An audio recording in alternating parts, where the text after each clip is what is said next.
So let's go ahead and get started.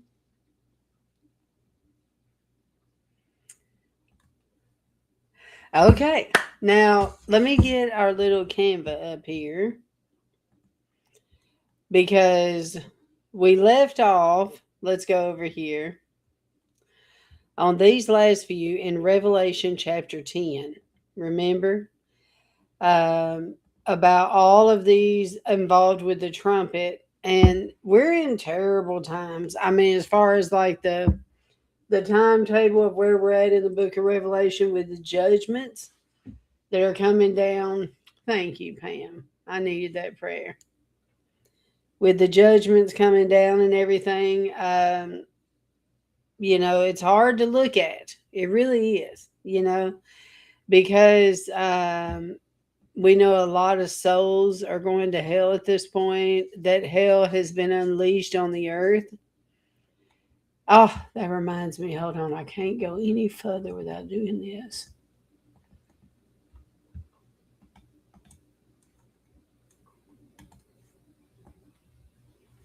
There's a couple other places I did not notify.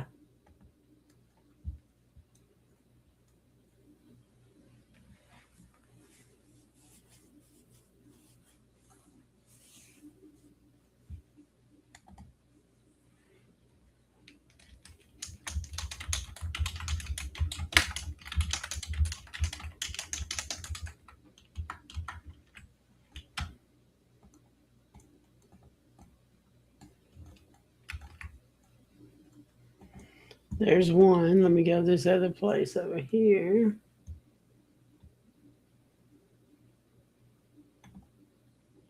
See, it's hard when you do all this stuff by yourself.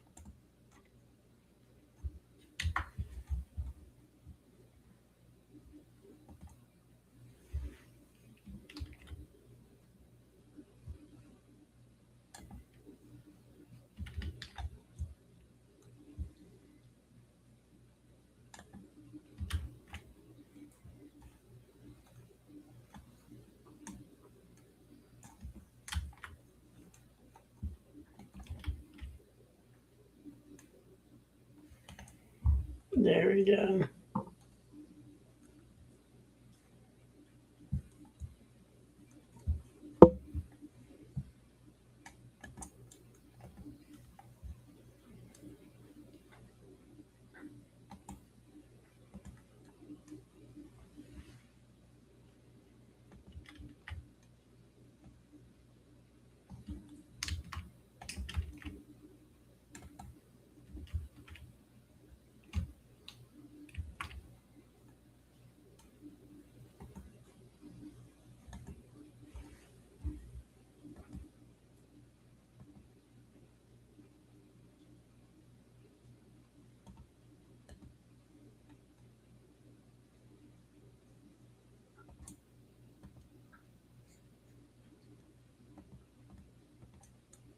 Very good. We're ready to go.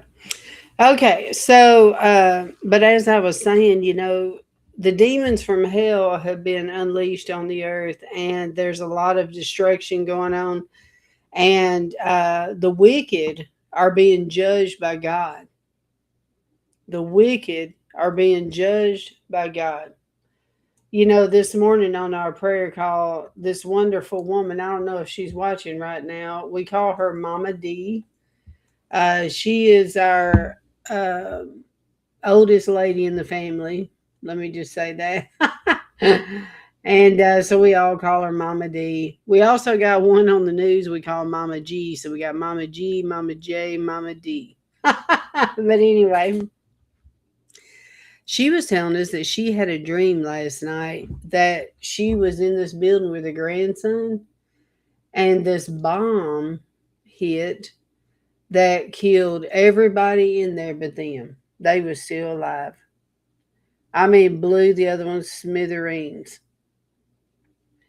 And she said she thought it was some type of radiation in the air or something, which I said probably a nuclear bomb or something. But the point is how God protected them. I mean, I want to say, Kimberly, isn't she 80? I think she's 80 because she also had another dream one time where this man knocked on her apartment door, and in her dream, she knew that he was wanting to rape her. The next day, she wakes up and she tells her grandson, she said, if anybody comes to the door, do not open that door. And sure enough, a man knocked on the door. So it is just wonderful to know how God protects his own, you know. And she's the one that I told you the story about that lives in Tampa. And we all prayed with her on the prayer call before that Hurricane Helene hit Tampa. I mean, slammed right at her door. She turned 80 last month. That's right. Thank you, Tabitha. Okay, thank you, Kimberly.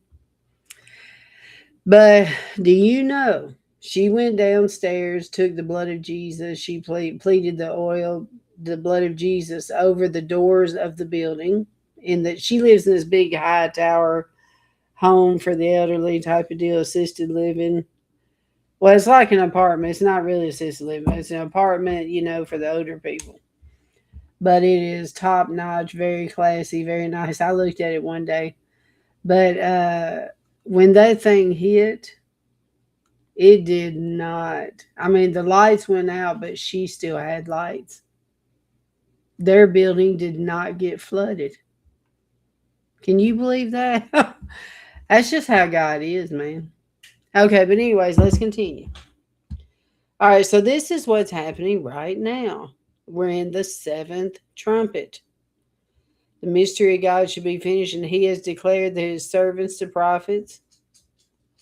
And the voice which I heard from heaven spoke unto me again and said, go and take the little book which is open in the hand of the angel which stands upon the sea and upon the earth. I mean, this is serious stuff right here. So it made my belly. So he ate the scroll kind of deal. And he ate it. You must prophesy again before many peoples, nations, tongues, and kings. In other words, God is saying, I'm not finished with you yet. As he continues to still write and whatnot. Okay, so now we're on Revelation chapter 11. So let's go ahead and get started. And there was given unto me a reed like a rod. And the angel stood saying, rise, measure the temple of God and the altar and them that worship therein. All right, let's copy this. I have a couple of things popping in my heart right here, my spirit. Because remember, this is right after this happened when John ate the scroll. And, God said, hey, I'm not finished with you yet. I still got some other things I want to show you. Okay. So there was given unto me a reed like a rod. Okay. Now this is, let me do something here.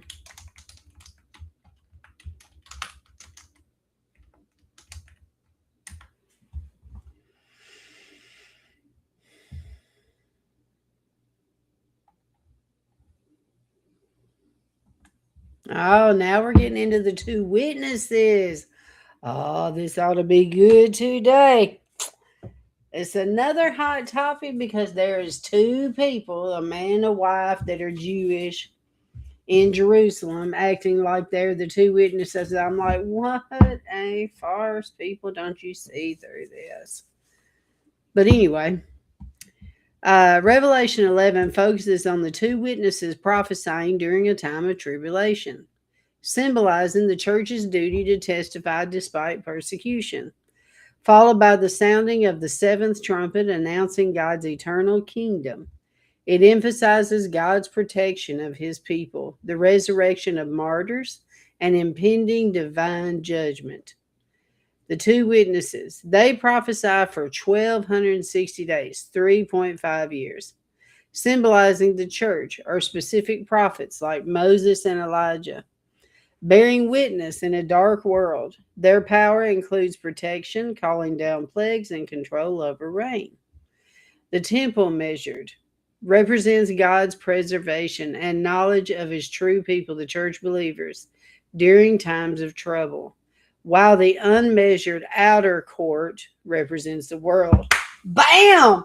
Woo! Don't that set you on fire? Remember us talking about this last week? Let me get this on the screen here. Remember us talking about this, how fascinating it is about the tabernacle. Oh man. Such a that was the best course in college that I taught, the tabernacle.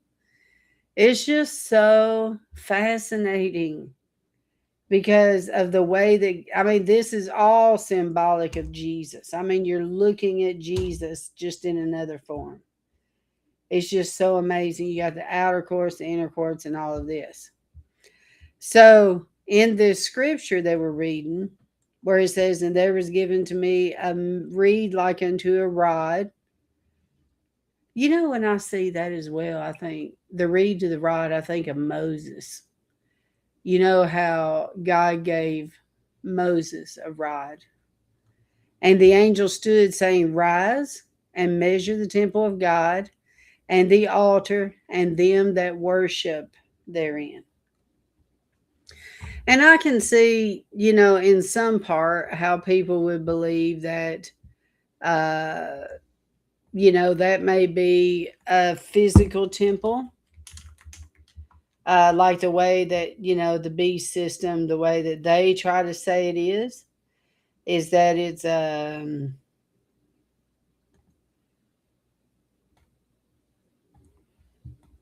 you know, like a real temple, but we don't believe that. We believe that the body is the temple of the Holy Ghost. See, Jesus said, in 3 days, I'm going to tear down the temple. So that's what happens here.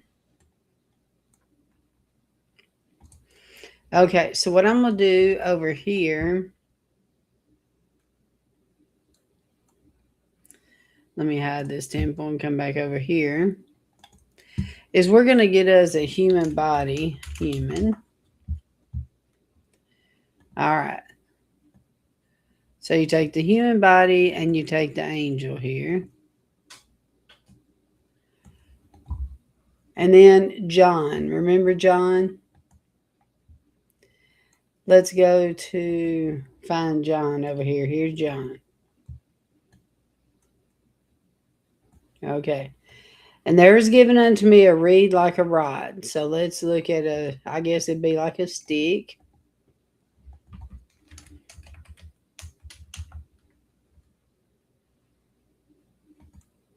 Yep, basically a stick. Let's see. Stick.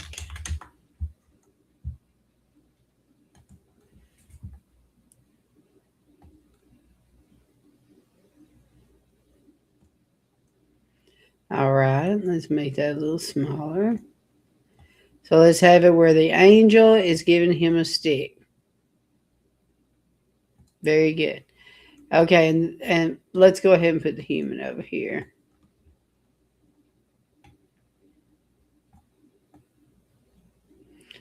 Okay, and there was given unto me a reed like a rod, and the angel stood, saying, rise and measure the temple of God. Makes you kind of wonder, what do they mean by measure the temple of God? Now there's 3 here, so I think this is pretty significant here because you got 3 separate things that the angel is asking for. So we're going to break it down. Okay, and let's go ahead and put this in a brown, say. Brown. Okay. And there was given to me a reed like unto a rod. Okay, so we got that picture. So let's go ahead and we'll move these.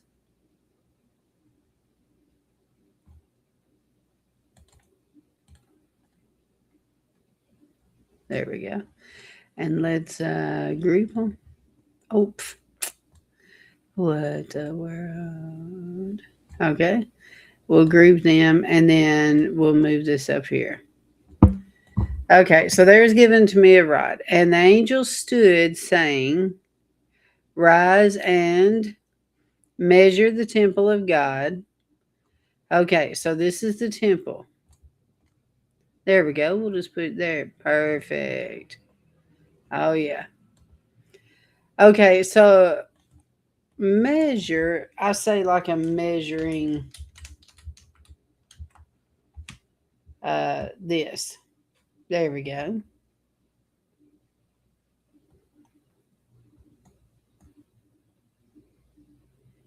We'll put it like that. Measure the temple of God and the altar.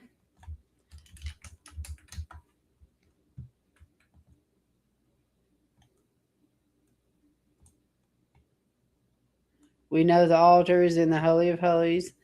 And them that worship therein.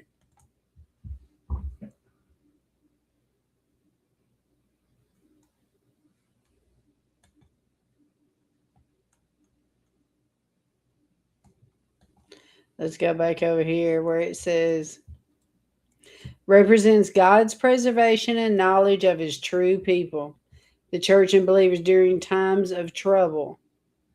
Oh, I see. And the unmeasured outer court represents the world. Oh,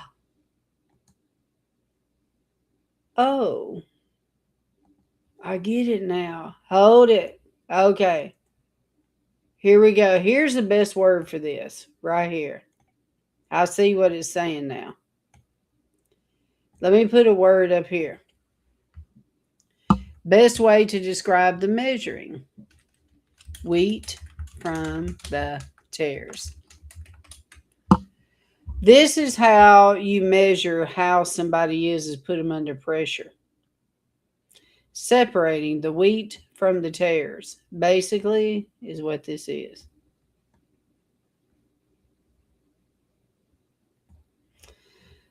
Okay. Now, let's go back to the word over here. In other words, this judgment that is about to happen on this one is going to be used as a measuring rod. But the court which is without the temple leave out, and measure it not.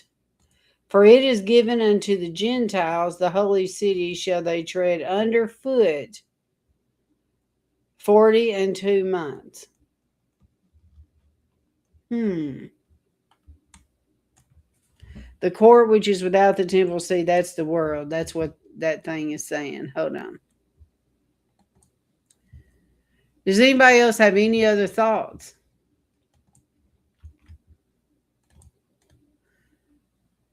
Leave the court which is without, leave out. Okay.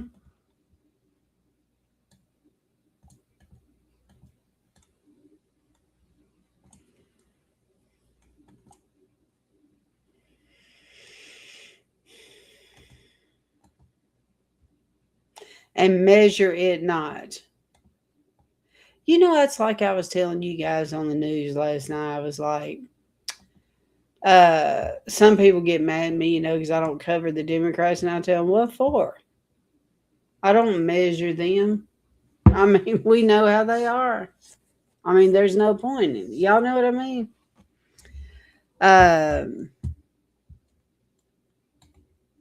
But judgment begins the house of the Lord type of deal. For it is given to the Gentiles.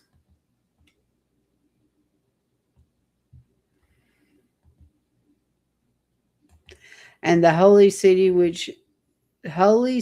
shall they tread underfoot 42 months, which is 3.5 years, basically. So let's put over here 3.5 years. And then we will put that in italics. Okay. All right. So let's go. This is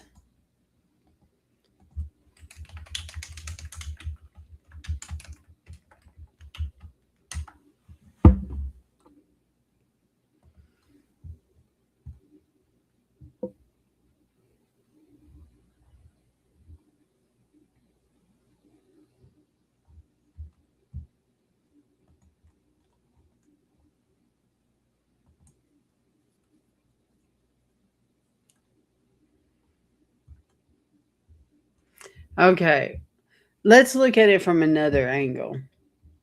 Okay, the temple of God. John is instructed to measure the temple, the altar, and its worshippers. Then I was given a reed like a measuring rod, and the angel stood, saying, Rise and measure the temple of God, the altar, and those that worship there. A reed like a measuring rod. In Ezekiel 40 through 43, there is an extended passage where a temple is measured. I'm going to show y'all. I'm getting this from Enduring Word.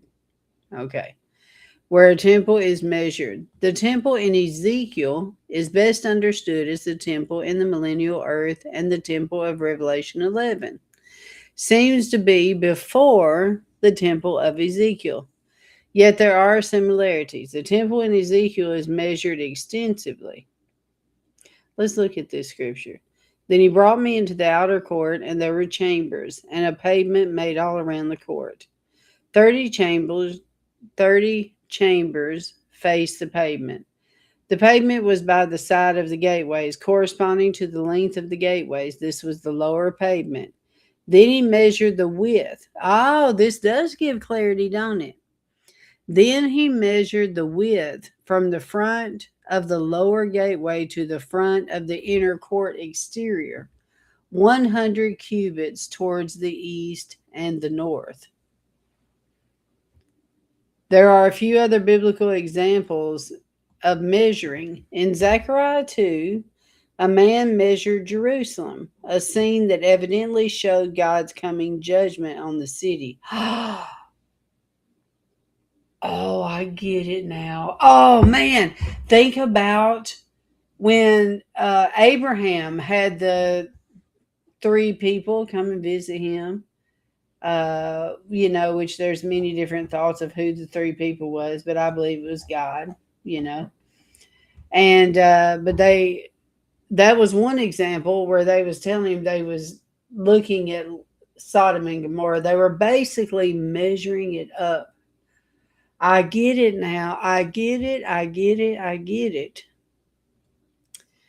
Oh, man.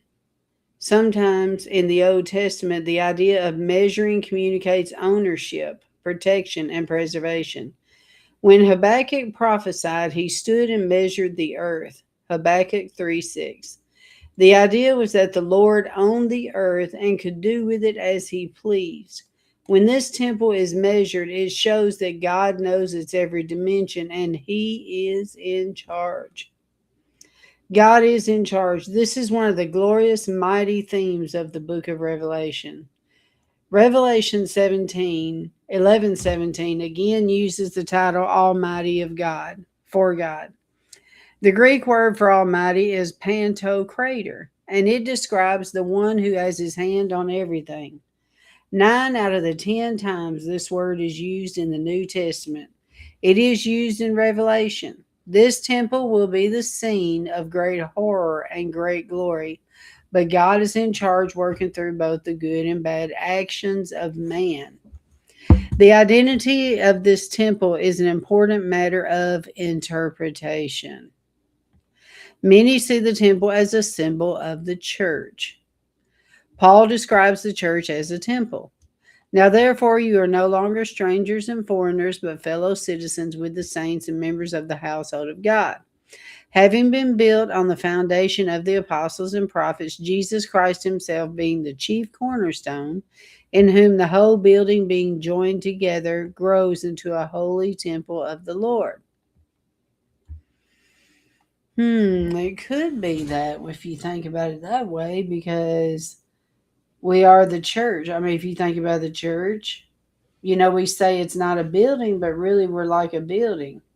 That's an interesting perception. Peter described the church as a temple. Also, you as living stones are built up into a spiritual house. Well, that could be our body, though. However, if this temple in Revelation 11 is a symbolic representative of the church, why should it be measured? What is the significance of the courts and the altar? If the church itself is the temple, who are the worshipers? Those who worship there. Good point. There is too much specific detail here for this to match the generalized picture of the church as the temple of God. It is more likely that this is the temple that must be on the earth for the fulfillment of Daniel, Jesus, and Paul said the regarding of the abomination of desolation. The prophet Daniel told us the Antichrist will break his covenant with the Jewish people, bringing sacrifice and offerings to an end. This Antichrist will defile the temple by setting something abominable there. Now, see, I disagree with him here because um, I believe that's what happens with the jab. It sits him where he ought not sit. But anyways, let's keep going. Daniel 9:27 says, "Then he shall confirm a covenant with many for 1 week. But in the middle of the week he will bring an end to sacrifice and offering.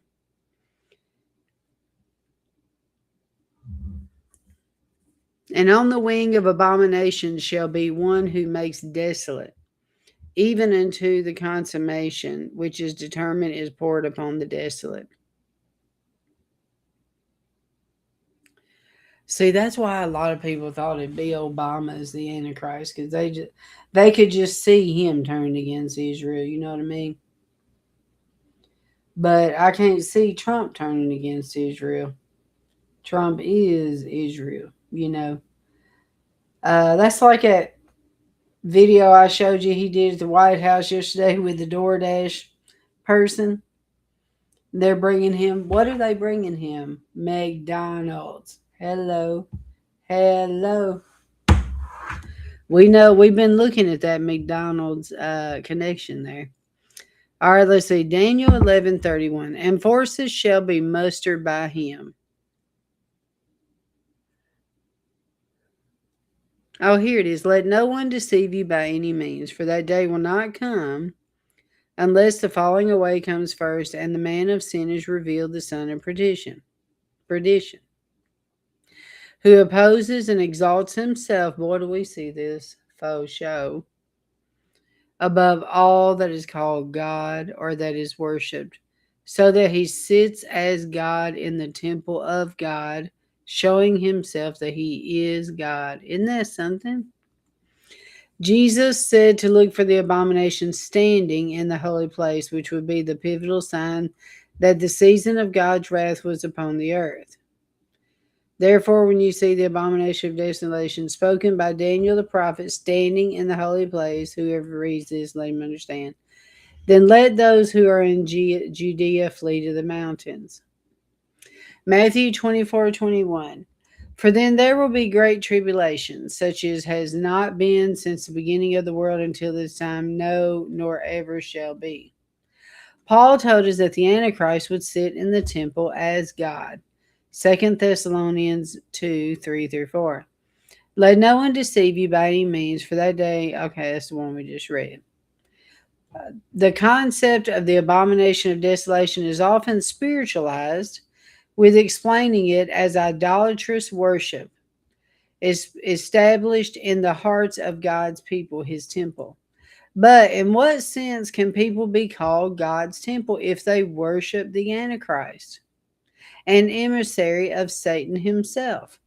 Certainly, this isn't the most plain or straightforward interpretation.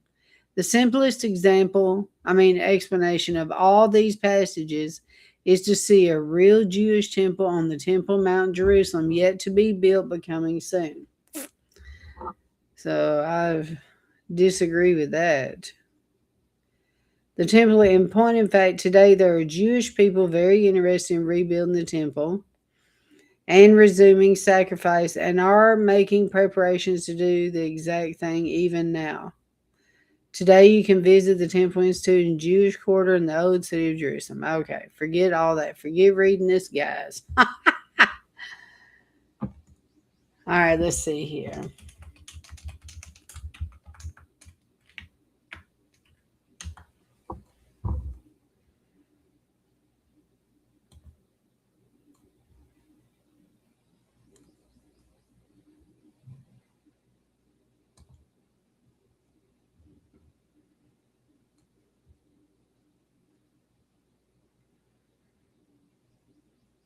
Okay, here we go. How much is to be measured? This is the Blue Letter Bible.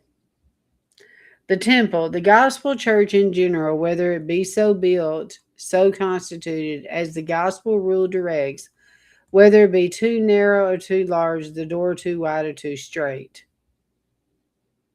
Oh, I see. Okay. When they're measuring the temple, what are they looking for? The church in general, whether it be built, so constituted as the gospel directs.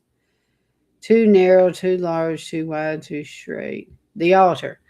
That was the place that the most solemn acts of worship may be put for religious worship in general. Whether the church has the true altars, both as to substance and situation, as to substance, whether they can take Christ for their altar and lay down their offerings there, and in situation, whether the altar be in the holiest, that is, whether they worship God in the spirit and in truth. Hmm. I kind of see it as about the altar that what do you see with the idols? Do y'all hear what I mean? Like when you have idols and God deals with you about it, like what I just went through, you lay it on the altar. Do y'all hear what I'm saying? The worshippers too must be measured, whether they make God's glory their end and his word their rule in all their acts of worship, and whether they can come to God with suitable affections, and whether their conversation be as it becomes the gospel. What was not to be measured? The court is without the temple, measure it not. Some say that Herod, in the additions made to the temple, built an outer court and called it the court of the Gentiles. Some tell us that Adrian built the city and the outer court and called it Alea and gave it to the Gentiles. Why was not the outer court measured? This was no part of the temple, according to the model either of Solomon or Zerubbabel, and therefore God would have no regard to it. He would not mark it out for preservation, but as it was designed for the Gentiles, to bring pagan ceremonies and customs to annex them to the gospel churches.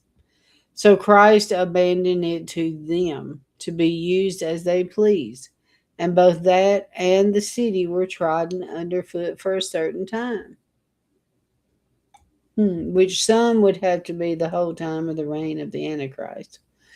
Okay, well, let's move on here. At least now we have a little bit better idea about the court, which is within the temple, leave out, which is without the temple. Okay, so let's see if we have the tabernacle here.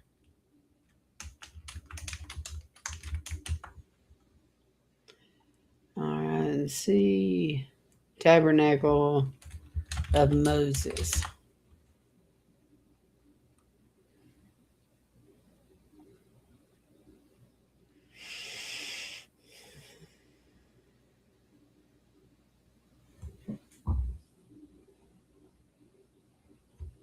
They don't have a good depiction there, do they?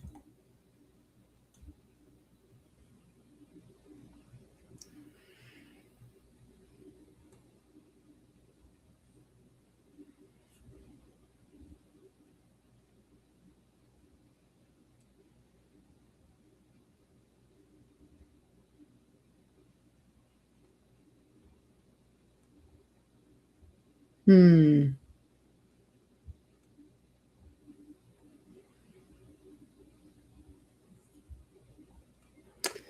Maybe no.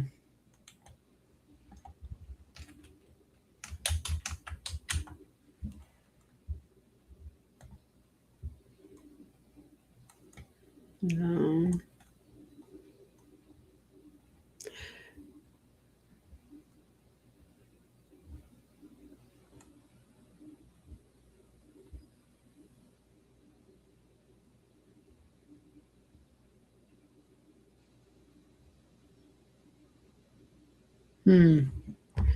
I don't see it there. Let's see. And measure it not, for it is given to the Gentiles and the holy city which they tread and thing. Okay. So I guess we'll just have to use the body. Control C. And let's go over here and put it over here.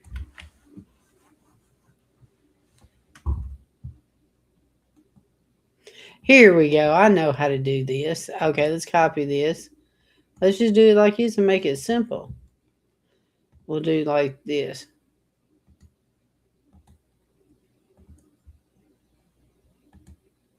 Okay, so let's put the text over here and we're going to put Christian.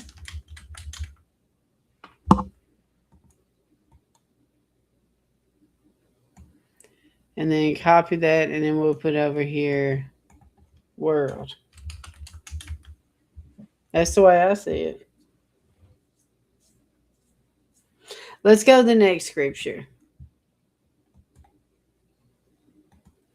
And I will give power unto my 2 witnesses, and they shall prophesy 1,200 days, clothed in sackcloth. Now, some people believe, and I've heard the interpretation of that the Gentiles. Okay, let's go ahead and put up here. Let me copy this. Okay, and we're going to call this section the 2 witnesses. 2 witnesses. Okay. Which I can see. Let's put up here one theory. One theory. And let's make this like this color.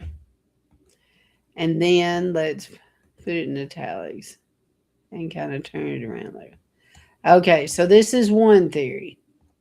And then let's copy this because we're going to give the next theory on the next one. Okay, so one theory is that it's actually the Jews and the Gentiles, that it breaks it down. Okay, because of the 144,000 are activated at this time, remember? So let's go to, let's see. Let's get this off here. Okay. Well, let's use John to represent Gentiles. Okay. And then let's do the tribes. Where's our little tribes here?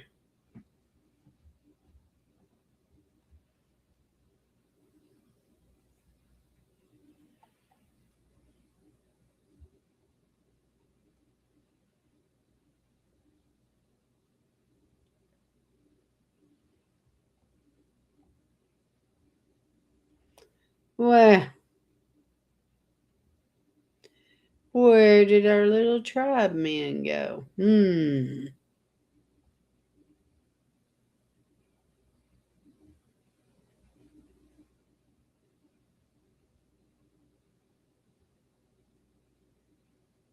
Okay, here you go. We'll just put him up there. Perfect. All right. So let's go over here and go to our writing. Okay, so we're going to say Jew. And then underneath, we're going to put in parentheses 144,000. Okay, so let's put this up here. And put an S on here. Okay, and then we're going to copy this and put this over here. Move this up a little bit. And let's go ahead and change the color of this. Okay.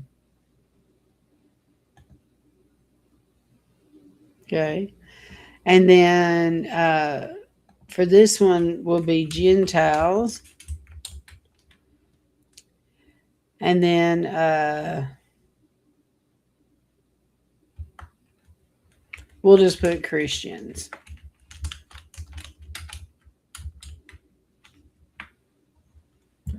Okay, but there's also another word and a way to look at this.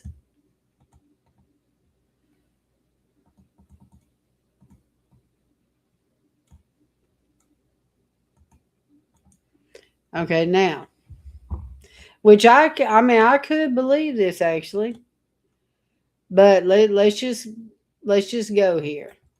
Okay, as if we believe this. Let's just go here.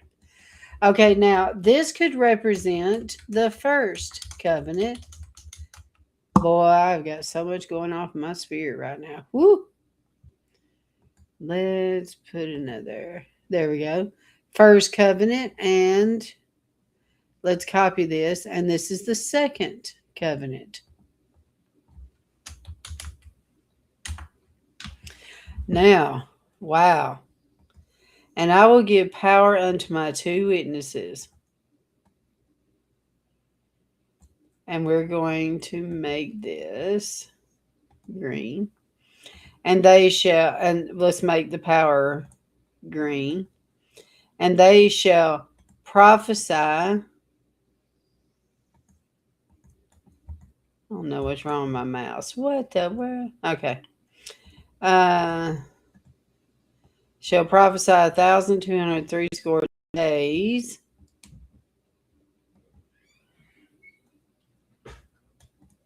All right. And then clothed in sackcloth. So let's put this in a brown.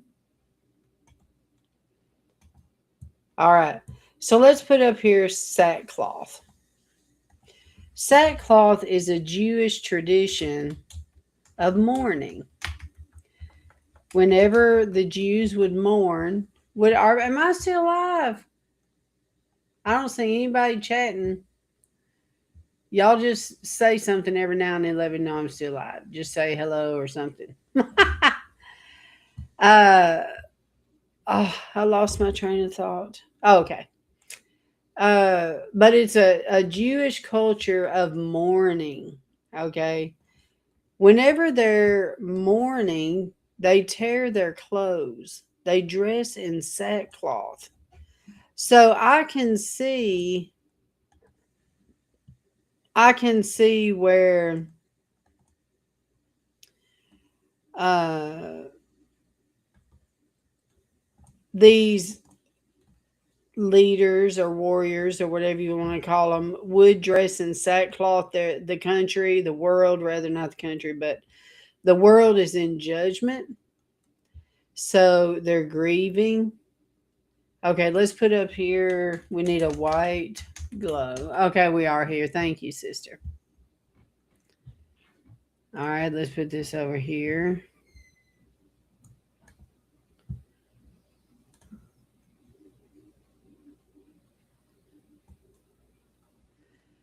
And then let's copy. Well, maybe a little too much. Let's put that out here. Make this a little smaller.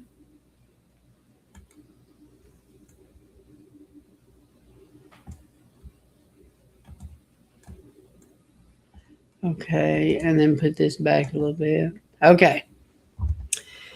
And then let's go ahead and put John, poor little John, getting swallowed up by all this white glue. Let's put him to the front. There we go. All right. Now, but I also want to put this.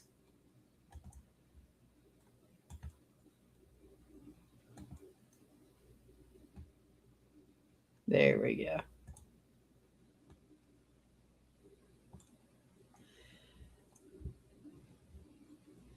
So then let's change this color right here and we'll make it white.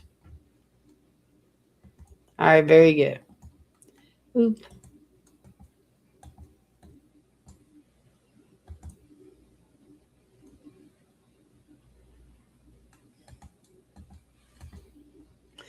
Okay, now I'll give power unto my two witnesses, these guys, in this theory. And they shall prophesy 1,203 score days, clothed in sackcloth. Okay, so let's go ahead and let's copy this, come over here, flip it around, put it over here, put it to the back. Copy the glow. Copy. Put the glow over here under the Jews, but put it back a little bit.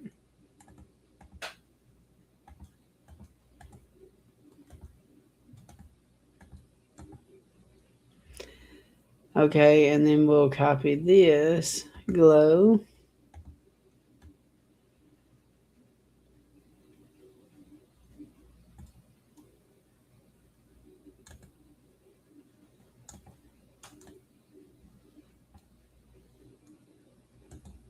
Okay.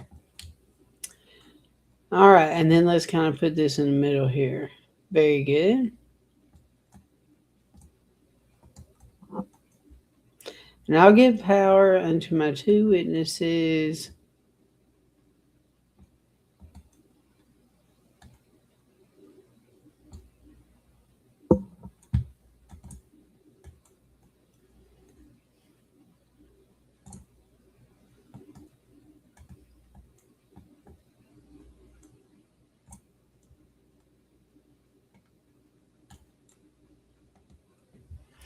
There was one other thing I wanted to point out. Okay, so you got the Jews and the Gentiles, the old order and the new order. Oh, I know what I was going to tell you. Okay. Um, all right, let's go to my uploads over here and go down to my picture. This is Dennis's new dog. Ain't she beautiful? Oh, we are in love with her. She is a German Shepherd and she is so smart. She's the new addition to the farm along with our other. You don't see what I'm building? What a farce. Thank you for telling me. Thank you, Trish. Thank you. That tells me nobody out there is watching. What a farce. I'm just kidding. But this is the new dog. Her name is Maggie. So you'll hear Dennis talking about Maggie. She's 6 months old. She's so smart and she is such a great addition to the farm. Also, we have Heather, that is funny. We have 7 new chicks. We have 7 new chicks. Thank you, sister. I'm sorry I didn't move it. Oh, you have 2 German Shepherds? That's awesome, Miss Pam. But we just did our incubator and we had, I think, 15 eggs and we had 7 of them actually give birth. Had baby chicks born out, and we have 1 chick that died trying to get out. It couldn't get out. So sad. But anyway, so we've got some new additions to the farm. So let's get him over here, or her over here. And let's move on down. I need to find this right here.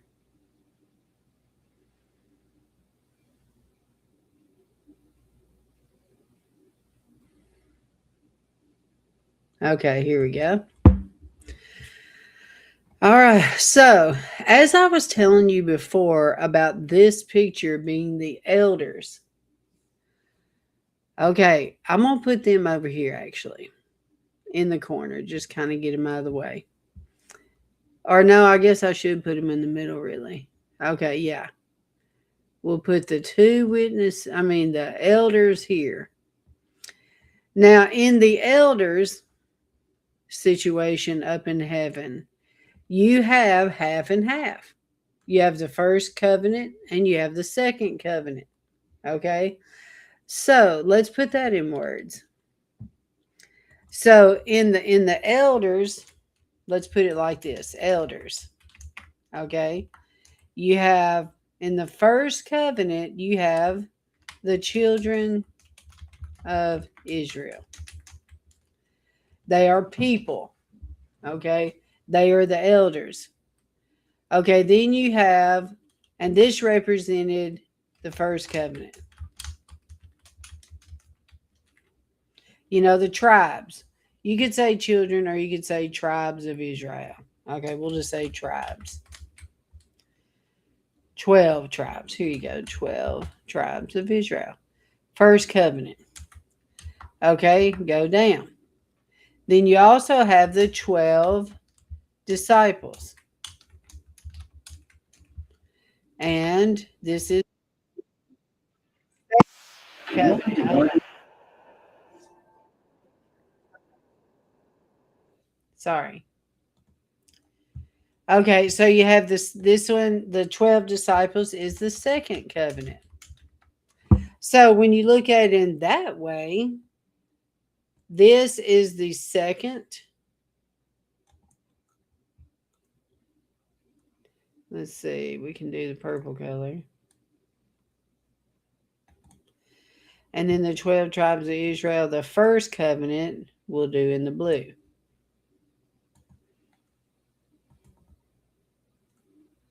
Well, it's not the same blue. Hold on.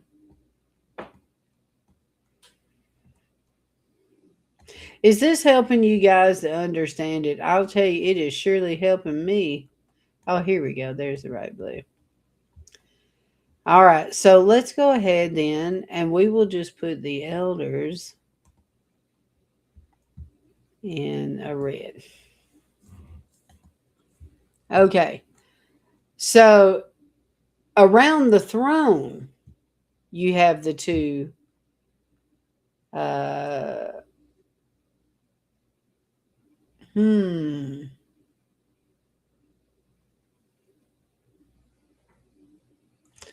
Oh, no worries, Trish. No worries. And I will give power to my two witnesses, and they shall prophesy for 3.5 years, clothed in sackcloth. Okay, so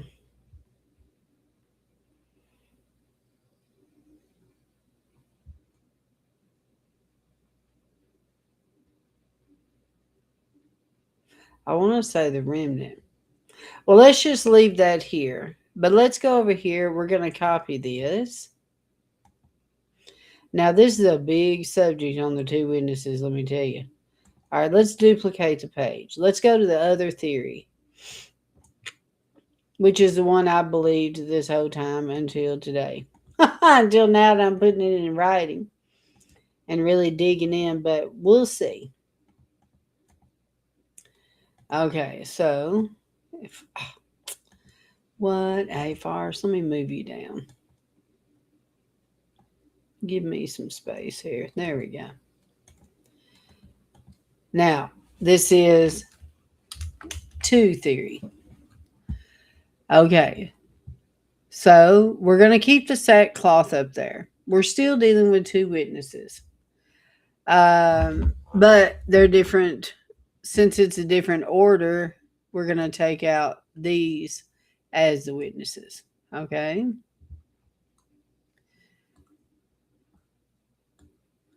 And let's get all this off here. And go ahead and get the elders out.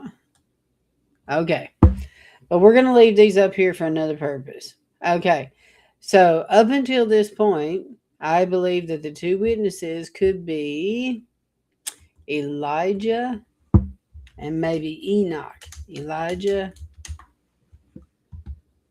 Let's see what we got here. Okay, let's put Elijah up here. Okay, and then let's change this. Elijah. Now, Elijah was taken away. Okay. Now, the other one was Enoch. Taken away. All right, so let's do another person that would look, say, like Enoch. Well, that's a Joseph, okay. All right, let's do like this person. Say he represents Enoch. But let's flip Enoch around here. Okay, so both of them were taken away. And if I can get this thing to work out right. Come on now. There we go. Okay. Okay, and then let's rise.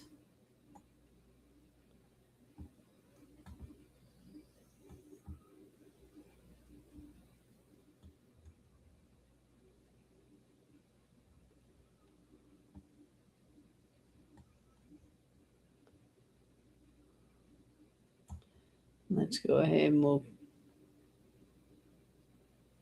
Okay, put this up here. Put Elijah back here. And move there we go. And then we'll put this up here and kind of move the glow right there behind it. But we can get rid of this glow. Get rid of that glow. There we go. And move that right there. Okay. So both of these guys in the Old Testament were taken away. Okay. They were just came down and gathered up into a chariot. But Enoch just happened to just disappear type of deal. So this is one of the theories. Another one is some people think it may be Moses, but in other words, let's just put it in writing here, and we'll put it in small. Is that men from Old Testament who were taken to heaven before death. There we go. Okay, so let's put that right here. Now, in this case, this is more literal. This is a literal interpretation. So let's put this word here. Literal. Okay, this is a literal interpretation. If you look at this one, let's go back over here and copy the word literal. Control C. Come back over here and do Control V. Okay, this one is symbolic. Okay. What else have we studied so far? That's the same kind of way to interpret. Let's look at all of our slides. We've got 260 slides we've done already in our Bible study, and we're only on Revelation chapter 12. So can you imagine? Okay, but another symbolic thing that we have talked about, which is very controversial, if I can find it here.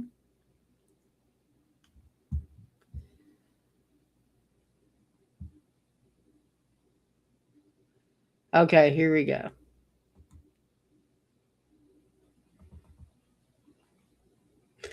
When we talked about the covenants, okay, and we're talking about the children of Israel, okay, this is kind of that same way.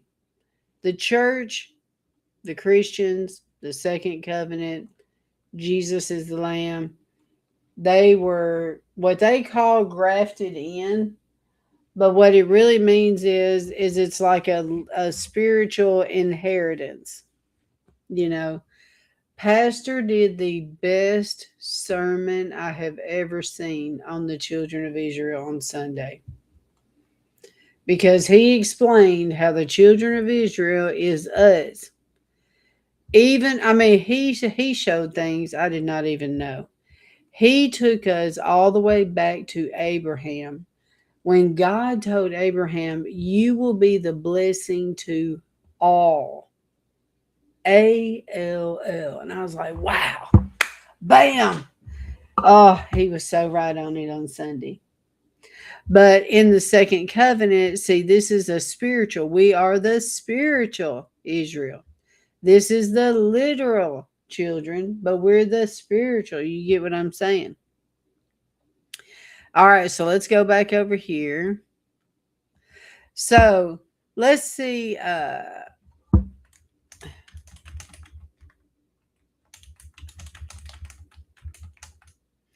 Let's see what AI has to say about who are the two witnesses. Let's see if they talk about people or the church and the Jews, or what interpretation it has based on the algorithms or whatever they want to tell us type of deal. Okay, the two witnesses in Revelation 11 are two prophets empowered by God to preach during a 1260-day period of tribulation. So it would be the one I've been believing, the two literal. Described as two olive trees. I forgot about that. Okay, now let's go back to that. Oh boy, that opens up some more revelation. Let me get a drink. All right, now. Okay, so the two olive trees could be taken as this. Okay. You have, well, I don't really think it'd be this scenario. Well, I don't think this fits the two um, olive trees. I see it as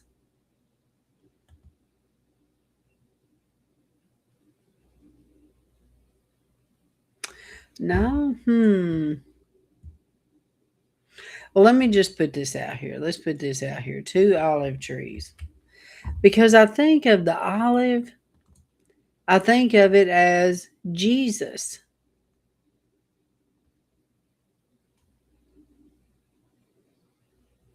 We'll put it down here. Maybe it'll explain more here in a minute, but let's put this over here for right now. And then we will put it right here for now. Okay. Described as two olive trees and two lampstands. Okay, if you have the two lampstands, that makes you think it is the Jews and the Gentiles. The two lights and the two periods, I don't know. They had miraculous powers, including bringing plagues, shutting up the sky, calling down fire to consume their enemies. Two aspects, ministry and death. They preach in sackcloth, are eventually killed by the beast, and their bodies lie in the street of the city where the Lord was crucified. Resurrection. After 3.5 days, they are resurrected by God and ascended to heaven.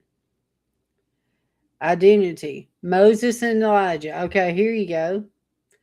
Often favored due to the witnesses' power to turn water into blood and stop the rain, mirroring miracles performed by Moses and Elijah.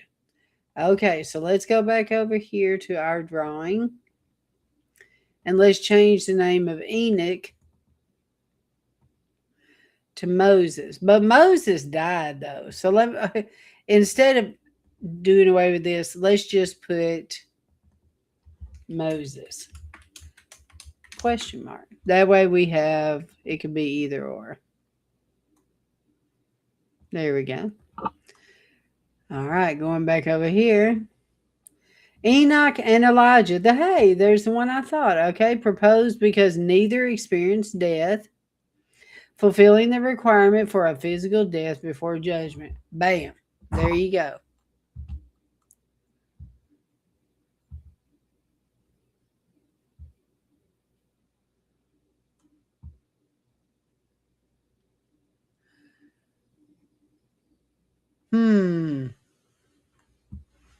All right, let's continue. Symbolic and corporate. Representing the law and prophets or the church bringing witness to the world. Well, to me, that, oh, this is the other one, symbolic and corporate. That's another way of saying this one. I forgot about that correlation as well. This is law and the prophets, the law and grace. So but it kind of goes with the covenants, though. It really does, because like the first covenant was the law. So we'll go ahead and put this in bold.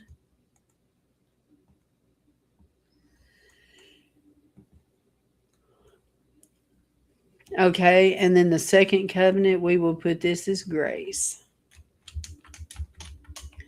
And let's go ahead and we will make that into some other color.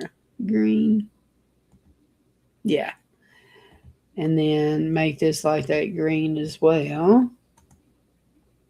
Very good. All right, it's looking good, ain't it? All right. The purpose. The two witnesses serve as a final warning to repent before the final judgment and demonstrate God's protection of his messengers until their work is complete. All right, so let's go back to the word here. We're only been through, what time is it? Oh my world, we've already been going an hour and 15 minutes. We have only got through 3 scriptures. Well, yeah, this is way too big. We'll have to do part 2 tomorrow. Let's end it here and let's do part 2 tomorrow. Now, because I could not do it on Monday, we are going to continue this on Thursday. Okay? So please join me on Thursday to make up for Monday. Okay? So thank you guys, and I will see you for the news later. God bless.